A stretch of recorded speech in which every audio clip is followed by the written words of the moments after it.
projetos open source. Eu quero saber, aqui os presentes, quem é desenvolvedor, quem já programa, quem... Legal. Muito bom, muito bom. Uma boa maioria aí. Quem ainda não desenvolve e quer desenvolver, por exemplo, bom, legal. Legal. E quem não está em nenhum desses dois parâmetros, que está querendo conhecer também, porque do assunto que eu vou falar serve para quem não é dev também. Quem não é dev e também não está na sua wishlist. Você deve... Beleza. Então tem para todos os gostos aqui o assunto. Como contribuir em projetos open source. Eu tive essa dúvida há anos atrás e não tinha quem me respondesse. E eu achei interessante colocar esse conteúdo, porque eu acho que pode ajudar muitas pessoas que, como eu, tinha essa dúvida e gosta de projetos open source, porque você acha na internet muitos assuntos interessantíssimos, muitos projetos, e você, às vezes, tem aquela dúvida, como é que eu posso contribuir, fazer parte dessa lista de desenvolvedores, fazer parte desse core developer, e conhecer por dentro como o projeto funciona, né? Então, eu vou falar um pouco da minha experiência, como eu desenvolvi alguns projetos open source, em especial um em específico, que é do PHP, e também dar algumas dicas para quem tem foco em outros projetos, que também os passos são praticamente os mesmos. Sobre mim,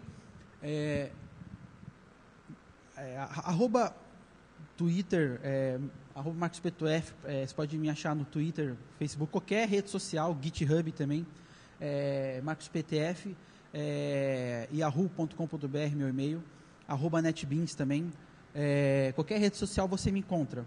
E eu vou estar sempre com aquela minha foto, que é a mesma do rosto, que é igualzinho. Eu sou paiteiro, eu programo Python também, lá em São Paulo, que é de onde eu sou. Eu participo do GruPy, que é o grupo de usuários de Python de São Paulo, do PHP-SP também, que foi o grupo que me abriu as portas para conhecer o open source, para que eu pudesse aprender como é que se contribuía com o open source. Começou com o PHP-SP. A primeira vez que eu palestrei foi pelo PHP-SP, pelo grupo de comunidades que tem lá em São Paulo.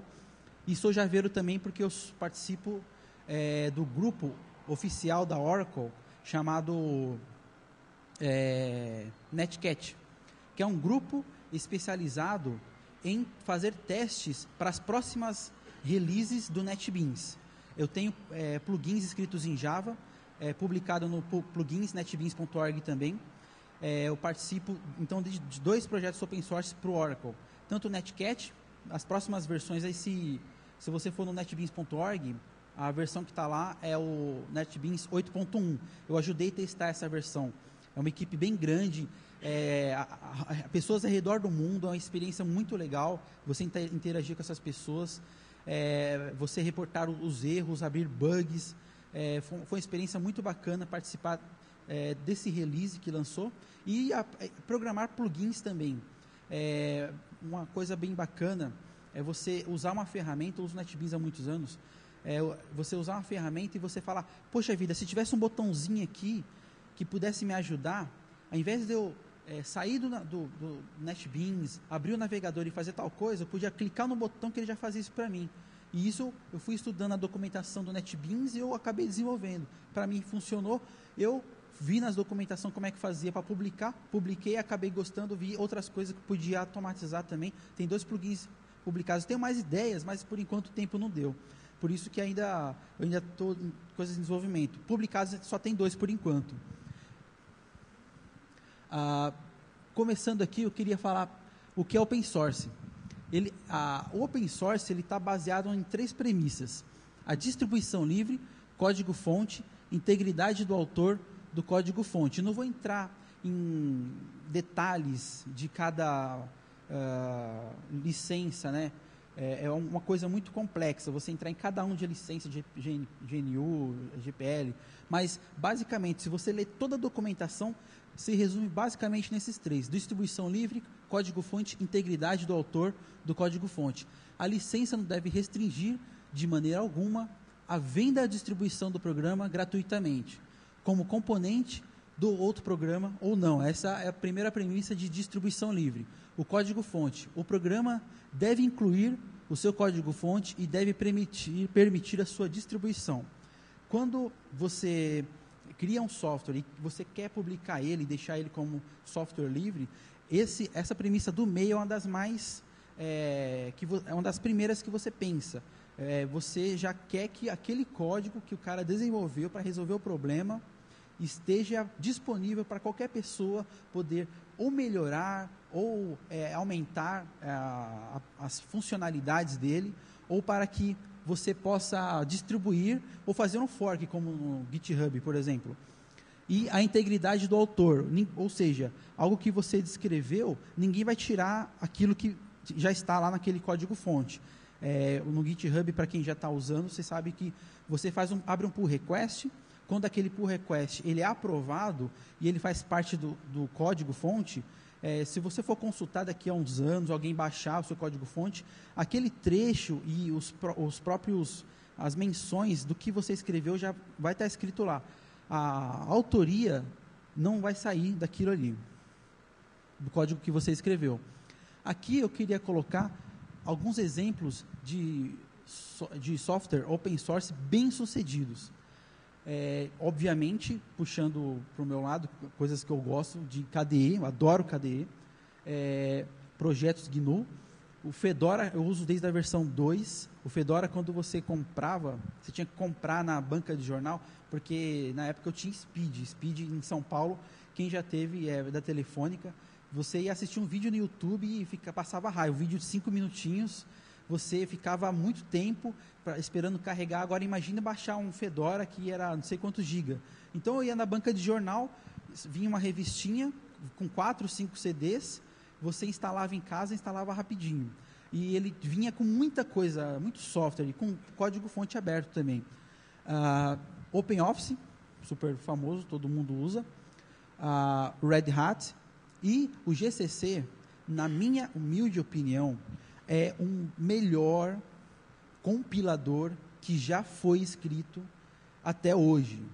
Eu vi uma palestra uma vez, um cara, o crachazinho Microsoft, e o cara falando do Visual Studio, as coisas novas que o Visual Studio estava fazendo. Aí ele falando assim, nessa nova versão ele faz tal coisa, ele faz tal coisa. Ele mesmo, com o crachá da Microsoft, ele falou, isso aqui que ele faz agora, que o Visual Studio faz agora, o GCC já faz há 5 anos, mas a gente implementou agora. Eu olhei, o cara falou assim, meio que não querendo entregar, mas eu entendi, assim, tipo, o GCC, ele suporta, ele é fantástico. Quem já viu, coloca no seu buscador favorito GCC, você vê quantas plataformas ele tem compilado. Ele é fantástico, é um exemplo de compilador para qualquer plataforma que você vai dando uma olhada nas plataformas que ele suporta, você vê sistema operacional que às vezes você pensava que sabia todos os sistemas operacionais, você vê os sistemas que ele suporta, você fala, nossa, não sabia nem que existia esse aqui, por exemplo. E ele suporta muita coisa, ele tem muitas funcionalidades, tem a comunidade que atende esse projeto, é um pessoal que contribui ativamente. Eu acho muito bom, queria ter tempo para contribuir com ele também. Eu acho uma excelente ferramenta. Para quem gosta de escrever em C também, eu acho muito bom.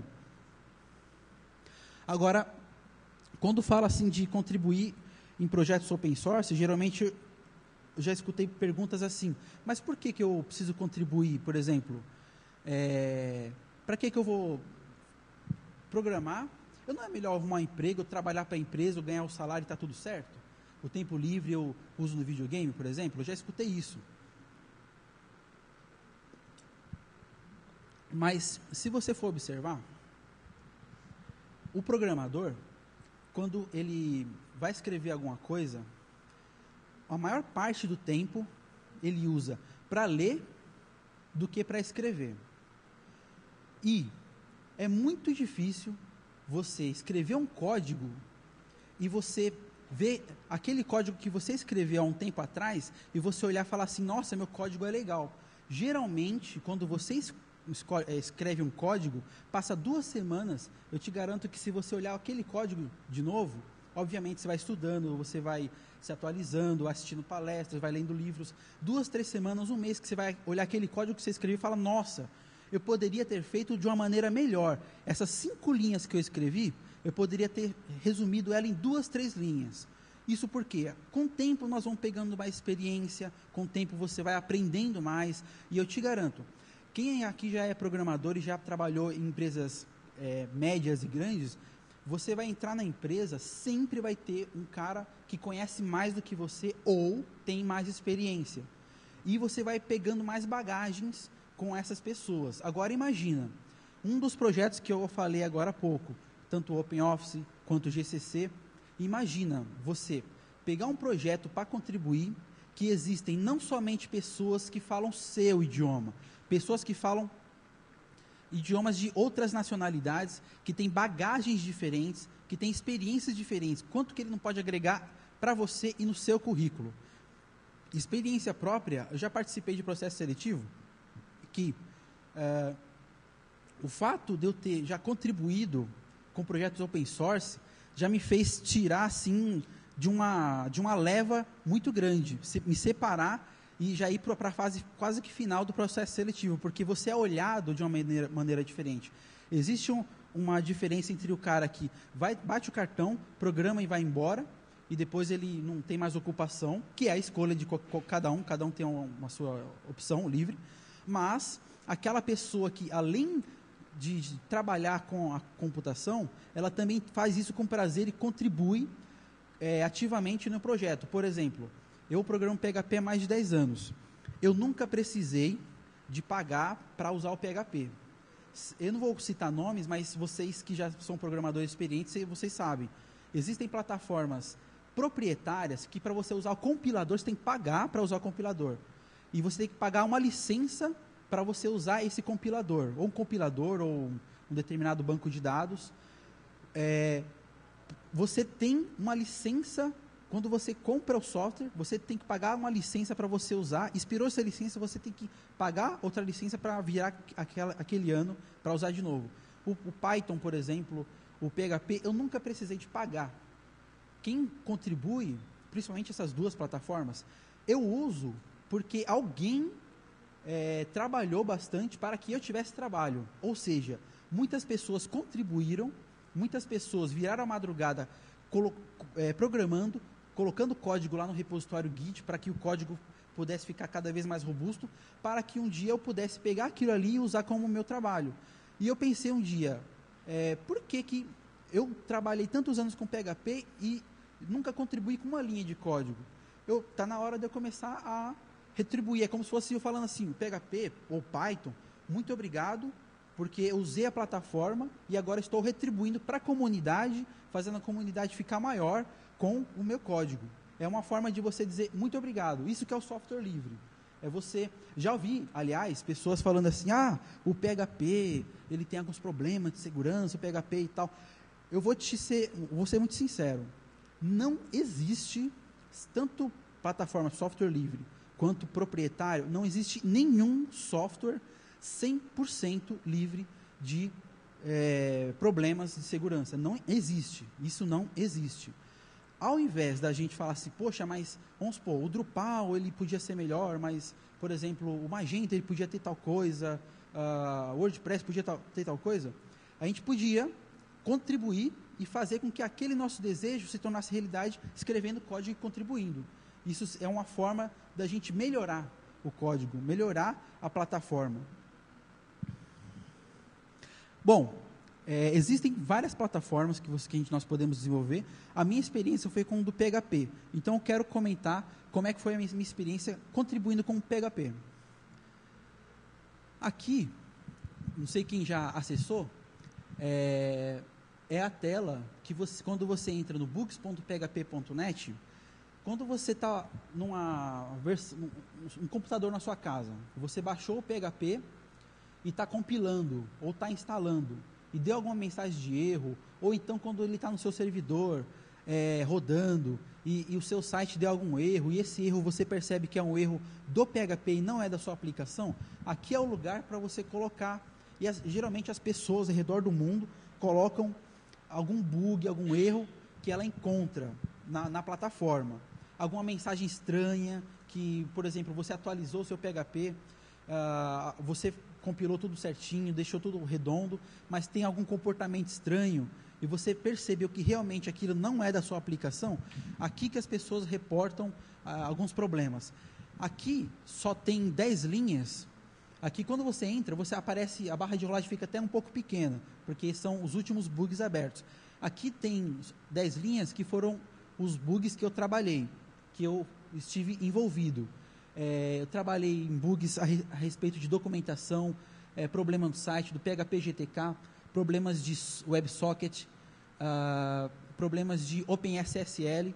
Esse de OpenSSL eu vou falar daqui a pouco, foi muito interessante, foi uma coisa que, conforme eu fui trabalhando com código-fonte PHP, que é escrito em C, eu acabei descobrindo algumas coisas que, geralmente, as pessoas que usam o PHP como a programação, às vezes não percebem. E eu fui no código-fonte em C, lendo o código-fonte, fazendo testes, e acabei descobrindo algumas coisas interessantes. Uma delas é essa daqui. Existe, não sei se vocês conseguem ver, mas aqui foi um bug que eu abri, de uma função que é chamada OpenSSL DH Compute Key. Alguém já usou essa função? Ou já ouviu falar? DH Compute Key? Essa função, ela é usada, ela pega a chave SSH e ela converte para um determinado algoritmo de OpenSSL. Só que tem um pequeno problema. No manual, ela pede 2 parâmetros. Um parâmetro é um Resource ID de OpenSSL. O outro parâmetro é um Resource ID de DH Compute Key. E eu olhei o código-fonte em C, dei uma olhada, pesquisei bastante, coloquei para rodar, debuguei, e simplesmente esse segundo parâmetro obrigatório não existe. Você precisa, quem é programador sabe, quando uma função ela precisa de um determinado parâmetro e na assinatura dela está escrito pré-fixado um valor, um tipo, se você colocar um outro tipo vai dar um erro. Tem que ser aquele tipo que na documentação está colocando. Só que esse tipo basicamente não existe. E eu abri esse erro aqui, esse bug. Reportei para o pessoal do core, falando que existe esse problema. Esse segundo parâmetro simplesmente não existe. Não tem como satisfazer essa vontade que o PHP está pedindo. Pode passar, por favor. Aí, a pessoa que atendeu o bug, ela colocou, só um detalhe, hein, pessoal. Eu tirei esse print hoje. A data que ele atendeu o meu chamado foi um dia, dois depois que eu abri o bug. Está ali, 14 de março. Dia 14 de março. Esse cara que respondeu o meu bug, ele é responsável da parte de chaves, SSL, e faz manutenção nessas coisas. E ele colocou assim, pessoal, ele abriu um outro bug, ele incluiu o meu erro, o erro que eu consegui achar, e ele falou assim, pessoal que cuida de OpenSSL, de documentação, existem, deixa eu ler aqui, 1, 2, 3, 4, 5, 6, 7 erros na documentação do PHP. E solicito que vocês dêem uma olhada para que possa fazer a manutenção. Quando alguém faz a interação do bug, aparece aqui embaixo. A data ali está 14 de março. Não teve interação até hoje. Por quê? Por causa disso que eu estou aqui fazendo essa palestra para vocês.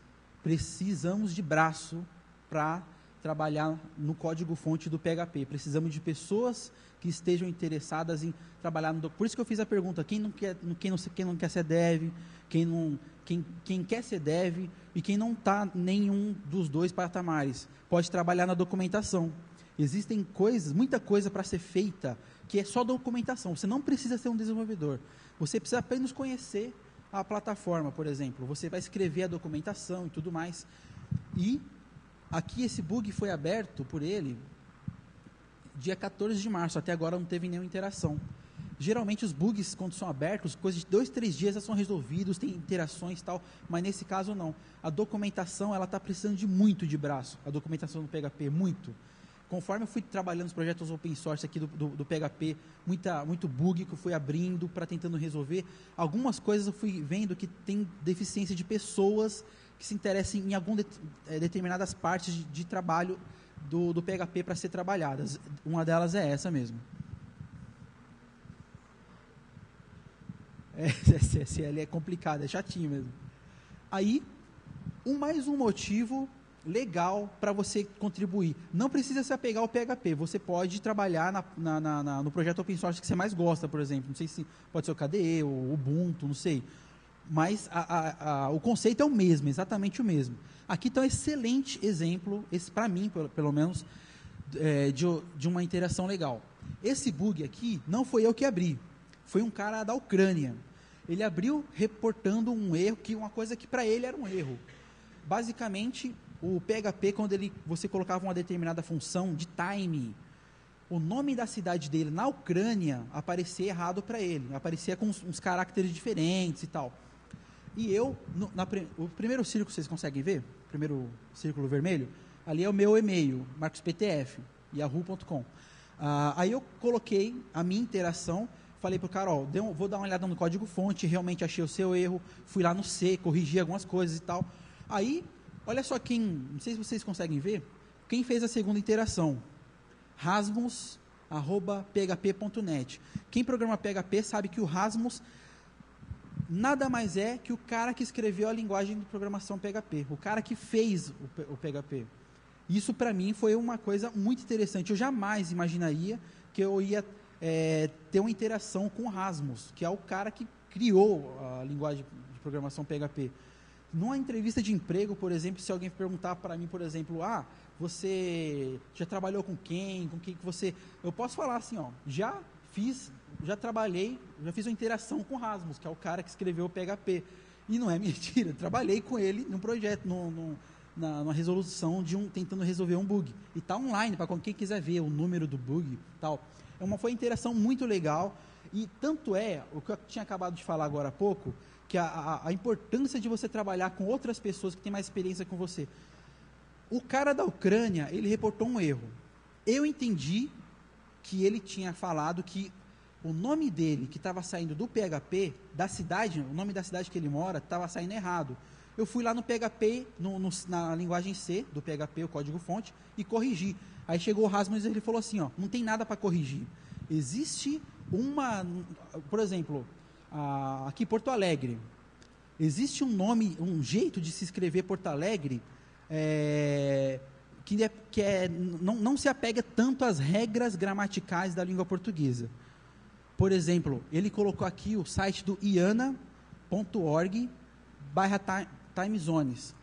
Ele pega todos os nomes das cidades e não se apega tanto ao nome da gramática local. É um padrão. Por exemplo, se fosse apegar, você não teria como se escrever as coisas em árabe. Como é que você ia entender tudo em árabe? Ou no país de Israel, por exemplo, que se escreve em hebraico. Então, tudo tem um padrão. Na verdade, o que estava na programação estava certo. E no que foi mexido no código-fonte não precisou ser alterado. Essa é a importância de você fazer interações com pessoas que têm mais experiência comigo, que a gente. Nesse caso, ele agregou uma informação que eu, por exemplo, não sabia. Então, foi uma experiência muito bacana isso. É você aprender com pessoas ao redor do mundo, seja com quem for.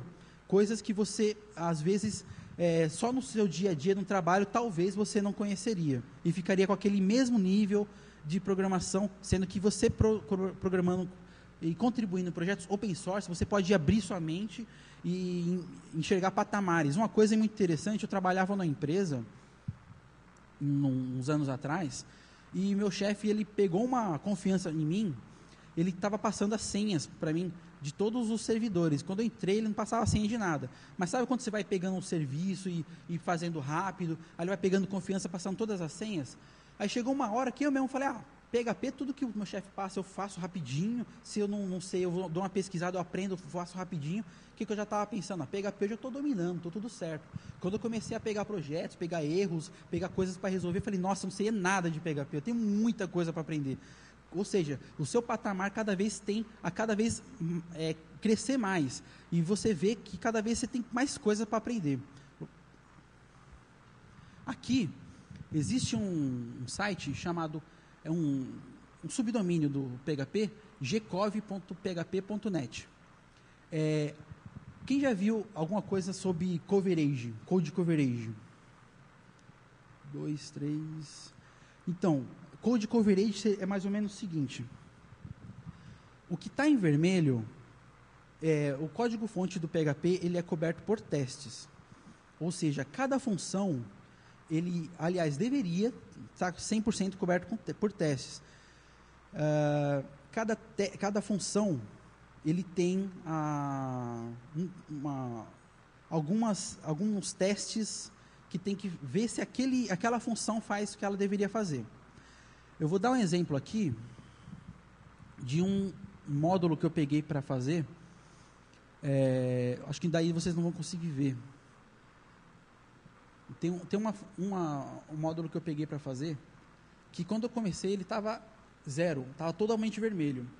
Eu comecei a contribuir e escrever testes para aquele módulo. E conforme eu estava escrevendo testes, e eles estavam fazendo o merge dos meus pull requests, começou a ficar amarelinho. E de amarelinho começou a ficar... aliás, só ficou amarelinho. Aí tinha 20 funções. Eu escrevi testes para as 20 funções. E mergearam. Aí quando eu fui olhar, tinha só 80% de cobertura. Aí eu falei, puxa vida, mas eu escrevi teste para todas as funções. Aí quando eu fui olhar nas entrelinhas, o coverage ele vai muito mais além do que você escrever um teste. Escrever um teste não significa muita coisa. Você precisa ver se o seu teste está realmente testando o que a função faz, o que ela pode retornar de erro, o que ela pode retornar de exceção, e na linguagem C, aquela função que define o que a função PHP faz, se ela vai passar por todas as linhas.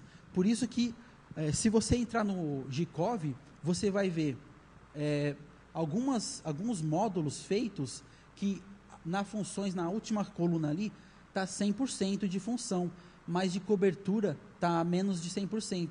Por quê? Na hora que foi feito os testes, todos os testes que foram feitos não cobrem tudo que as funções deveriam fazer. Por isso que, geralmente, existem módulos, extensões do PHP que não estão 100%, por mais que existam 100% feito para os testes escritos. Ou seja, o PHP precisa de você. Você pode contribuir, você pode ajudar o PHP a ser melhor e também o seu nome, depois que você comitar o código, o seu nome vai estar lá como contribuidor do PHP. Tanto escrevendo documentação, tanto escrevendo código, escrevendo testes, reportando bugs. Isso é uma coisa que pode tanto agregar o PHP, fazer ele ficar melhor, e agregar a você também mais experiência. Aqui está uma coisa muito interessante. Eu peguei um print das linguagens que são uma das mais jovens. O PHP, esse print é recente, de fork ele tem mais ou menos 2.500, de estrelinha no GitHub tem 7.200, e o interessante é que ele nasceu no mesmo ano e no mesmo mês que o Ruby. E o Ruby ele tem muito mais contribuidores do que o PHP. Ou seja, é uma coisa que, com o passar do tempo, eu escrevendo para o PHP, escrevendo códigos PHP, eu percebi. A maioria das pessoas que usam PHP como programação, a maioria delas não contribui para o PHP. Mas o interessante e o legal, é que elas contribuem às vezes com a sua plataforma de trabalho, que às vezes é o Magento, muita gente contribui com o Drupal, que isso é legal. Mas o PHP Core também precisa de bastante contribuições. E esse aqui é o interessante, que o Rust é uma linguagem, perto dessas duas, ela é muito nova. E de contribuidores, ela tem mais do que o Ruby e que o PHP. Até o de estrelas ali tem 14.000. Apesar que o do Rust, o repositório oficial dele é o Git mesmo. Do Ruby já é um repositório diferente. quem tiver com internet, quem tiver com celular, tiver com poder acessar, eu queria mostrar como funciona o código do PHP em C, dar uma visão por cima, como é que ele está estruturado. Se você puder, acesse github.com/php/php-src.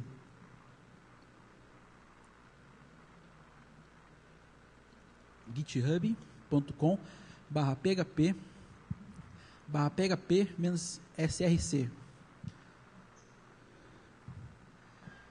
Você vai encontrar essa página aqui, o código-fonte do PHP.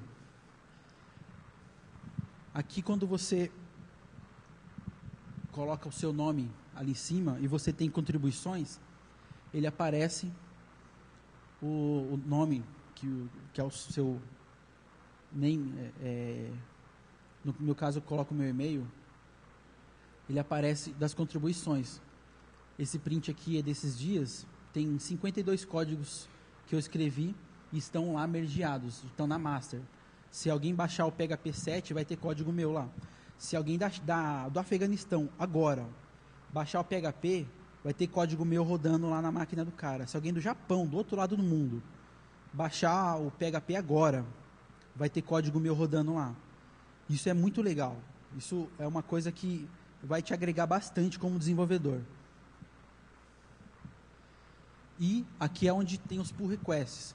Depois que você escreve o teste, escreve uma função ou reporta um bug, você escreve lá naquela tela o bug, ou coloca uma devida resolução do bug, e você coloca aqui, acrescenta um bug novo. E aqui que vai estar a discussão, as pessoas vão analisar seu código, olhar se o que você escreveu realmente está coerente, que vai resolver os casos. Se alguém daqui for realmente contribuir para o PHP, eu solicito que vocês tenham muita paciência, que o pessoal é bem crítico com código, eles gostam de código bem estruturado, bonitinho, de acordo com as PRS.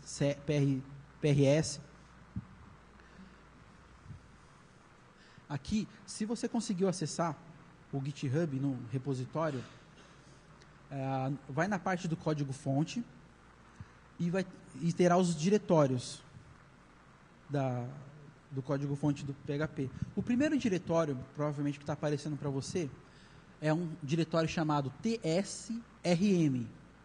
Esse diretório se chama Threat Safe Resource Manager.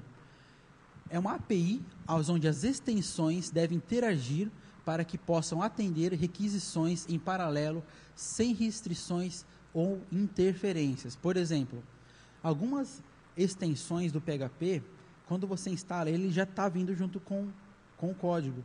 Mas esse TSRM, ele trabalha para que essas extensões não venham a fazer, por exemplo, quando você instala uma extensão de um terceiro, não é esse cara que interage. Ele interage com essas, coloquei aqui de exemplo, o MySQLi, o curl, Ancients, Exif, o PDO, por exemplo. Ele vai trabalhar para que ele faça requisições. Quando você, por exemplo, num código, ele fizer uma interação de um MySQL, por exemplo, quem vai pegar essa requisição para o core do PHP interagir é esse cara aqui, ó, TSRM. É o primeiro diretório aí. Você entrar ali, você vai ver os códigos que fazem essa interação. O Zend. Não é o Zend Framework de desenvolver. Esse Zend é o Zend Memory Manager. Esse código em C, ele faz o seguinte: é um gerenciador de memória onde tenta reduzir o uso de alocação e sobrecarga. Quando habilitado, permite selecionar entre malloc e malloc em tempo de execução e permite utilizar a memória interna e externa em depuradores sem recompilação. Esse cara, ele é responsável de fazer, quando uma extensão é chamada, quando você cria uma variável, esse cara que vai falar PHP, lá na programação tem uma variável nova criada, ele vai falar PHP, existe uma atribuição nova para essa variável. Esse cara que faz toda essa interação de baixo nível do código. Existe um diretório chamado build, que nesse diretório existem scripts que é para fazer rodar algum comando de instalação e compilação.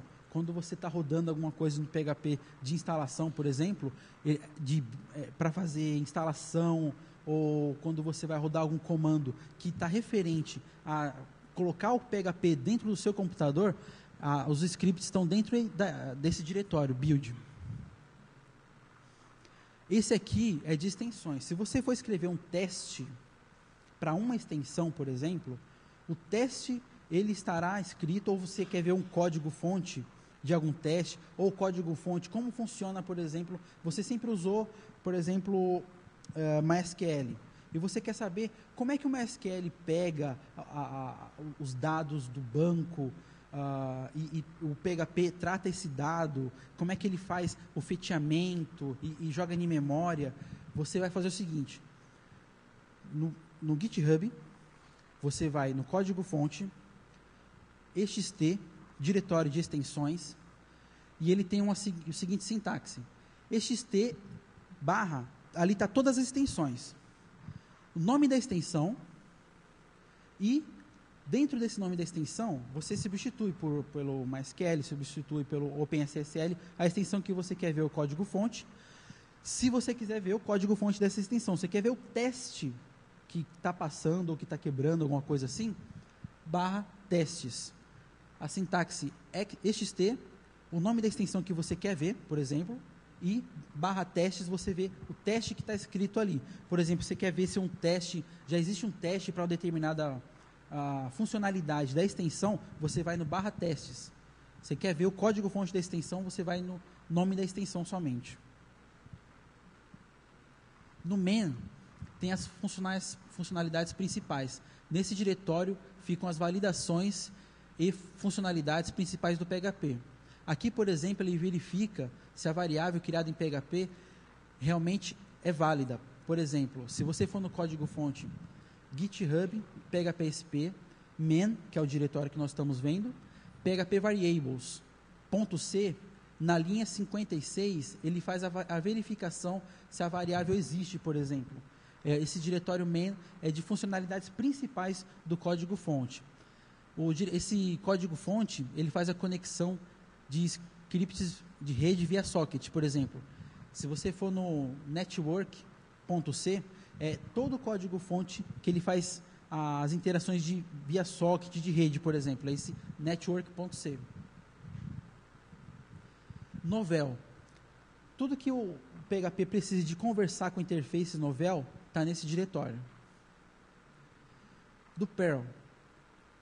As funcionalidades de integração dele com o repositório do Perl está nesse diretório também. O SAP. Esse cara ele é o seguinte, quem já precisou de instalar o Windows, o PHP no Windows, por exemplo?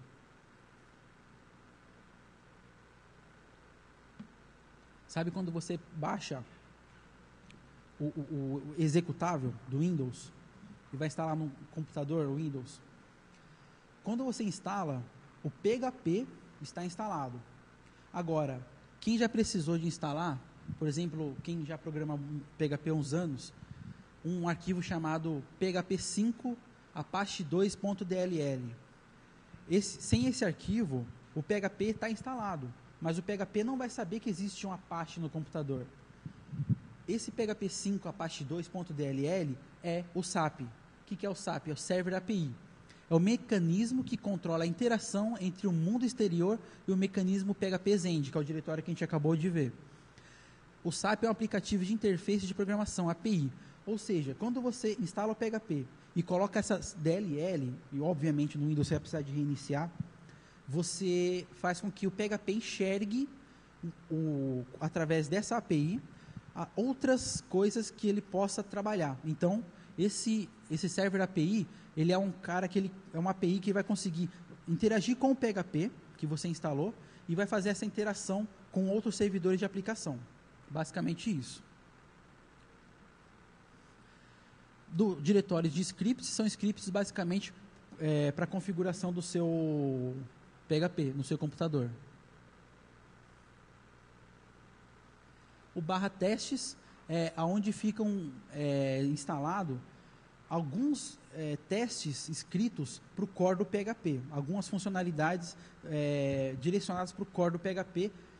Quando você precisa escrever um teste para garantir essas funcionalidades, você pode olhar na PHP src/testes. O Travis CI são configurações, existe algum arquivo de configuração para quando você usa o PHP e você faz uma solicitação de pull request, ele tem integração com os Travis para que ele vai rodar o seu código. Se esse código não tiver nenhum conflito e seu código passar os testes, ele vai aparecer verdinho lá no Travis, que ele vai ajudar a ver se o seu código está passando, se não está impedindo, se não está fazendo outros testes pararem.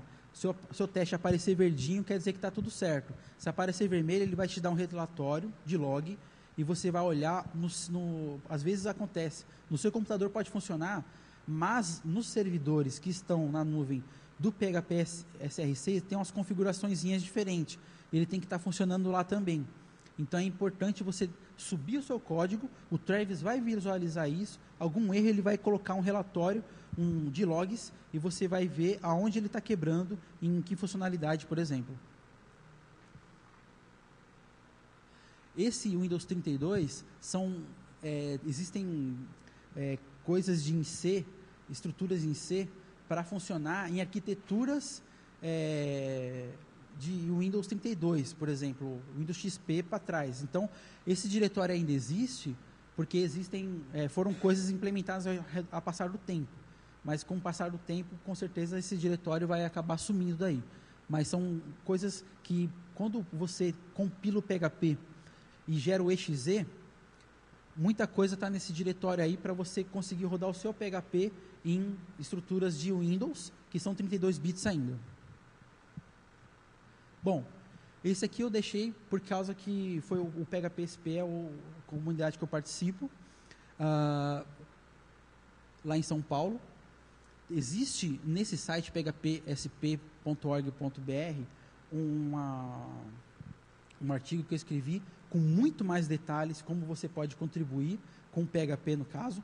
Você pode escrever testes.phpt, você pode contribuir somente rodando os comandos do PHP, fazendo o comando. Quando você instala o PHP, no finalzinho da instalação, eu já vi isso no Linux, no Windows não sei como é que funciona, mas no Linux você roda todo o teste, no finalzinho ele pergunta se você permite que mande um relatório para o PHP, que é oqa.php.net. E ele vai mandar esse relatório e só assim desse jeito já está contribuindo, né? Então, aqui tem um tutorial muito interessante que mostra todos os detalhes, como é que você faz para fazer essa contribuição. Bom, basicamente, essa foi a minha experiência de como contribuir com o PHP. Foram experiências muito legais. Uma delas foi no finalzinho do ano passado, quando saiu o PHP 7, no blog oficial do Zend, meu nome saiu lá como um dos contribuidores. Isso foi uma coisa muito interessante, muito legal. Fiquei muito feliz, que também foram muitas madrugadas que eu virei tentando aprender como funcionava a estrutura do PHP, do código-fonte em C, como é que funcionava tudo isso para fazer funcionar. Foi um desafio, não foi muito fácil algumas coisas fazer, mas quando você se dedica, você consegue atingir qualquer objetivo. Isso foi muito interessante, muito legal.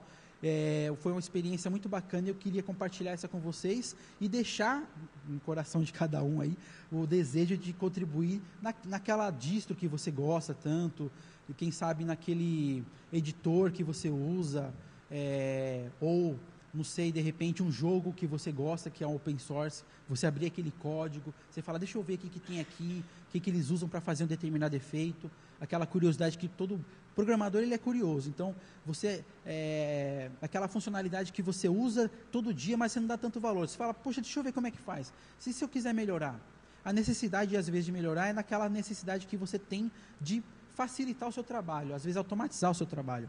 Aí você pode ver o código-fonte, mandar o pull request. Cada projeto open source tem uma maneira diferente de você contribuir, mas é basicamente a mesma coisa. No PHP através do Git, do Ruby, por exemplo, eu acredito que é SVN, embora ele tenha um espelho no Git, mas eu acredito que é por SVN. Se você for contribuir no Python, por exemplo, é Mercurial, o esquema de versionamento. Cada um tem um jeito, uma maneira, mas se você quer entrar nesse mundo open source para ser não igual a todos, ser diferente, eu acredito que você consegue, e todos aqui têm potencial para isso. Eu quero agradecer a oportunidade, muito obrigado.